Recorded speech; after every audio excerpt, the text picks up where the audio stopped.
What's good, ladies and gentlemen? So today I'm going to talk about a topic that will probably be the most unpopular video on the internet about this topic. And it's going to be my take on the LeBron criticism. LeBron James, who's an NBA star, for those of you that don't know. And he criticized Houston Rockets, which is a national basketball, so NBA, professional NBA team, the general manager Daryl Morey, who tweeted out, "Fight for freedom, stand with Hong Kong." And LeBron James said, "Well, maybe Daryl Morey should have tweeted that because he really doesn't understand the situation in Hong Kong." And then this outrage, as social media is prone to propagate, built up on social media, in which you saw pictures, some people selling T-shirts of LeBron James in communist military gear with the military green and drab green and the red communist star, and either the communist hammer and sickle insignia on LeBron James's like jersey and whatnot. People say, "Oh, how dare LeBron James? Maybe you're the one that doesn't understand what you're talking about. You should really look into the situation." Now, why my take is going to be really unpopular, because how can anyone be against freedom, of course, or fighting against tyranny? So that's the very clever thing in Daryl Morey's tweet, right? It's like nobody's going to be against freedom or fight against tyranny. But the question is that really what the protests are about? Because these are two distinctly separate issues that people can't seem to separate. They say, "Oh, they are definitely fighting for freedom," because that's all I've heard. They're fighting against tyranny. So that's what all the disruption and all the destabilization of the Hong Kong economy must be about. It must be freedom. But yet, to take up LeBron James's position of maybe you really don't understand the nuanced situation there, because having lived in Asia for many years, we understand all kinds of things differently than what is presented by the Western media. So to begin, because before I decided even to make this video, which I'm going to try to keep under 10 minutes, I went and looked about 15 other videos real quickly, and all were saying the exact same thing. So all 15 videos that had like 20, 30, 40, 50, even 100,000 views were all saying the same thing. They were all saying LeBron James is an idiot. He doesn't know what he's talking about. He sell out to communism. Maybe he should be fighting for freedom. He's all about money, money, money, money. First of all, there's a great hypocrisy to begin with in that point, because even these sports commentators are making the same argument. Are they criticizing the NBA for increasing and putting athletes' health at risk playoff series from 3 to 5 games to 7 games just for money? Because all series now are 7 games. Why was that done? Obviously, just for money. Did they criticize the NCAA for using their student athletes to bring in billions of dollars a year, but never paying any of their athletes the money for the very jerseys they sell with their names on the back of these jerseys, for all the merch they sell? Did they criticize them for being greedy? So even, we can't really know why. Some people say, "Oh, it's obvious he said it to protect his brand, the brand of the NBA, because that's a 1.4 billion person market." I know China says the numbers are less, but most people think the real numbers are around 1.4 billion.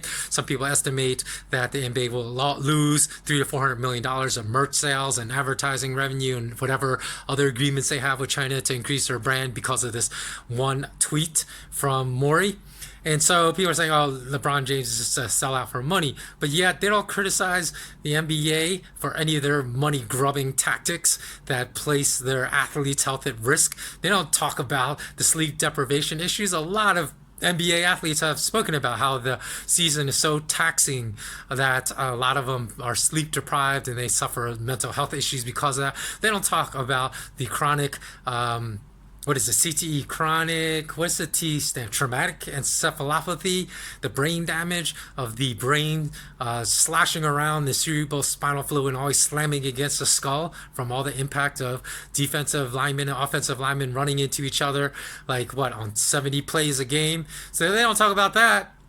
They don't talk about people, retired NFL players at age 40 that have killed themselves because their quality of life has suffered so much from all the brain damage that they just resort to killing themselves because they can't see living even another year with that poor quality of life. Where are they speaking out against that? Even right now, like when I researched online, because I know the bottom line is all these owners care about.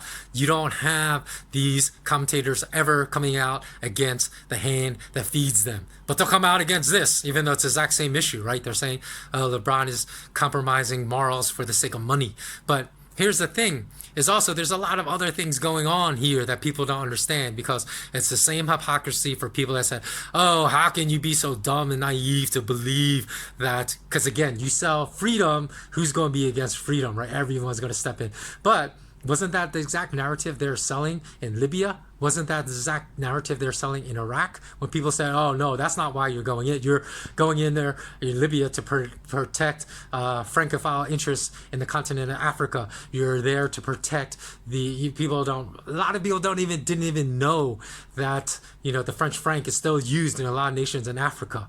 And that's what, they wanted to protect because Gaddafi was selling and a continent of Africa unified upon the gold dinar currency. And then Iraq, people say, how can you be so dumb, to believe this? We're going in there to free Iraqis when we really just, the U.S. and the Brits just want the oil resources in Iraq. But yet they fall for the exact same narrative being sold in Hong Kong by not digging any deeper. And for these people to say, oh, maybe you don't know what you're talking about. Well, I would ask of them just a few very simple questions. Okay, tell me about the history of the Opium Wars. Do you even know what that's about? Tell me the history, the origins of Hong Kong Shanghai Banking Corporation. Tell me why that was set up. Do you even know? It was set up to launder the drug profits from the Opium Wars and how opium was distributed by the Brits all through Hong Kong and China to control the people. Do you understand the 99-year lease? Do you even know what the one nation, two rule or two policy rule of law is? Do you know what that is? Do you know what the role of the NED is? Do you even know what the NED is? Do you know that the first president of the NED in 1990 said, we are doing exactly the work that the CIA did covertly 25 years ago, and he said this in 1990. Do you know that the NED is involved in major regime changes in dozens of countries in the past several decades? And now they are the major funder of these Hong Kong protests right now. Do you know that? So, there's a whole level of complexity to this situation that people aren't looking at. Do you know that top Chinese officials have had marked Hong Kong as an essential pillar to the success of their One Belt Initiative? Do you even know what the One Belt Initiative is? Do you know that the foundation of the One Belt Initiative is gold? Do you know that higher gold prices will materialize as a result of the success of the One Belt Initiative going forward, which marks a death sentence for the petrodollar? Did you know that? Did you know that by killing Hong Kong as being an integral port in the One Belt Initiative, that the global hegemony of the petrodollar will be maintained at least for a few more years? Did you know that? Did you know there's all these political ramifications of what's really at stake between Hong Kong stability and Hong Kong destabilization? So these are that's just a few of the many issues I have in which you have to, it's like saying, oh, well, all that is not important, when it's, of course, it's integral to understanding what's really going on between these Hong Kong protests. It's not as simple as saying, oh, it's just a rebellion against Chinese tyranny, because I have spent considerable time in China. I understand the censorship. I understand the Orwellian surveillance that is at a higher degree, probably the highest degree in the world right now in China. I understand these issues, but you can't just say without understanding the history. You have anything other than a parroting understanding, an obedient understanding of repeating the narrative that is being told to you about what is really going on versus truly understanding what is really happening. It would be like trying to understand the Revolutionary War in America without understanding the effects of the first colonialists trying to print their own currency outside of the dictates of the British king and the British Empire, without understanding the effects of the tea tax, the tax on stamps, without understanding anything that gave rise to that, and just say, oh, you know what? It's just boil it down to one simple narrative. You can't do it.